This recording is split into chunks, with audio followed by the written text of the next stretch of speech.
हूँ राजस्थान उच्च न्यायालय में। विगत 10 वर्षों से मेरा एनरोलमेंट है और पिछले 8 वर्षों से एडवोकेट काशिफ़ ज़ुबैरी मेरे साथ काम कर रहे हैं। उनकी और मेरी पहचान जहाँ पर हम दोनों जूनियर थे वहाँ से हुई थी। उनका और मेरा वो और मैं पार्टनर थे और उनको इसी दौरान, क्योंकि हम साथ में काम करते थे, तो उनको मेरी पारिवारिक चीज़ों के बारे में ज्ञान हो गया और उन्हें पता था कि मेरे और मेरे हस्बैंड के बीच में कुछ डिस्प्यूट चल रहा है। तो उन्होंने मुझे काफ़ी समय तक ये सारी बातें कि छोड़ दो छोड़ दो, तो हमने कहा कि नहीं, ठीक नहीं है, नहीं हो सकता है।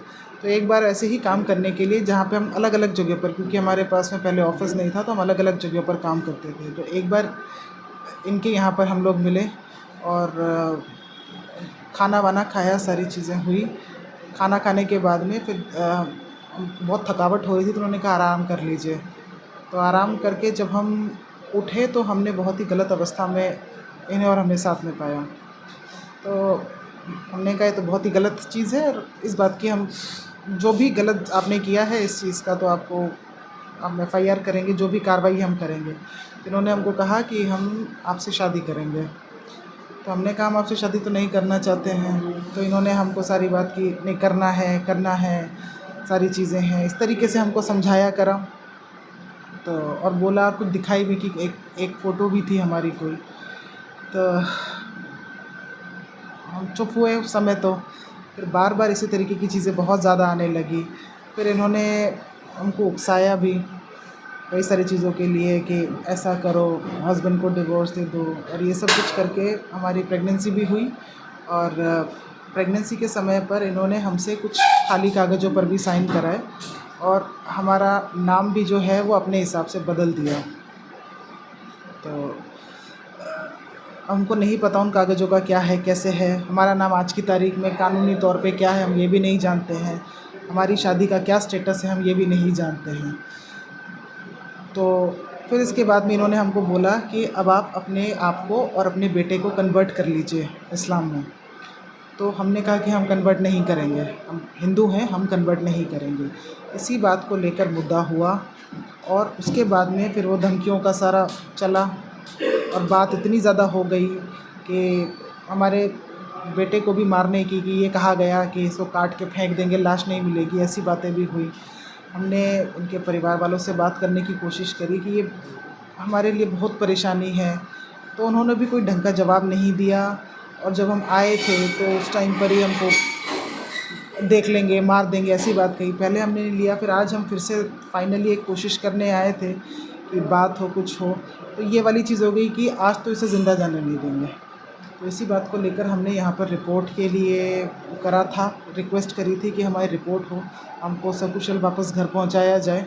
तो पहले तो मनाही हो गई, फिर उसके बाद में यही कि हमें समझ में नहीं आ रहा कि ये इतना पॉलिटिकली कैसे इतना स्ट्रॉन्ग आदमी है।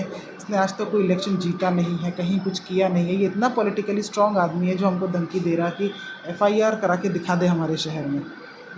और उसके बाद कितने कितने सालों से संबंध है? क्या धर्म परिवर्तन के लिए तो दबाव बनाया गया? जी, हमारा रिश्ता इनके साथ में, हम काम पिछले 8 साल से कर रहे हैं साथ में। और हमारा जो, ये हमको काफ़ी समय से, इनके दिमाग में जो ये बातें थी, ये काफ़ी समय से थी और ये किसी न किसी तरीके से हमारे दिमाग में, हमें बोलते थे, हमारे दिमाग में डालने की कोशिश करते थे। बाकी ये जो संबंध एग्ज़ैक्टली जो आप बोल रहे हैं, वो संबंध पिछले लगभग साल भर से हैं और ये जो परेशानी चल रही है वो लगभग साल भर से चल रही है। और धर्म परिवर्तन की जहाँ तक बात है, तो इन्होंने ये वाली चीज़ अभी कुछ समय पहले बहुत ज़्यादा दबाव डाला कि तुम्हें और तुम्हारे लड़के को बनना पड़ेगा। जब हमने बोला तो धक्का मुक्की, मारपीट, ये सारी बातें भी हुई और हमने कहा नहीं हो सकता है ये सब, हम धर्म परिवर्तन नहीं होगा। तो इस बात को लेकर दबाव बनाया गया था। सिर्फ न्यायालय का दरवाजा कहीं कोई ऐसी स्थितियाँ तो नहीं है कि दबाव में जाएँ?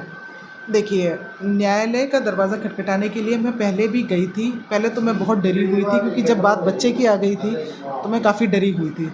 लेकिन इन्होंने मेरे फ़ोन में से डेटा चोरी किया, मेरे बहुत सारी प्राइवेट चीज़ें इन्होंने इन्वेड करी।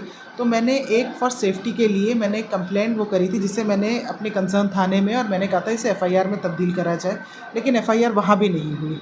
और उसके बाद से मैं सिर्फ यहाँ वहाँ सबसे निवेदन कर रही हूँ कोर्ट में मैंने आज यहाँ पर आके ही मुझे इतना समय लग गया सिर्फ एक एफआईआर, एक ज़ीरो एफआईआर कटवाने के लिए, जबकि ये तो मेरा बेसिक राइट है। और जहाँ मेरी लाइफ को थ्रेटन है, मेरी ज़िंदगी को लेकर खतरा है, वहाँ पर एक ज़ीरो एफआईआर काटने के लिए मुझे जुरिस्डिक्शन जैसी बातों पे मना कर दिया गया। लेकिन उसके बाद स्थिति को समझते हुए ये सारी चीज़ें हुई। लेकिन हमारी इस पे बात एक ये चीज़ है कि ये आदमी क्या कर रहा है, क्योंकि इसका जो प्लान था, ये प्लान सिर्फ हमें परेशान करने का, हमें ख़राब करने का, हमें लूटने का या कन्वर्ट करने तक ही नहीं है। इस आदमी के अपने बहुत बड़े बड़े प्लान्स हैं, जिसमें कि आपका पूरा शहर अफेक्ट होगा।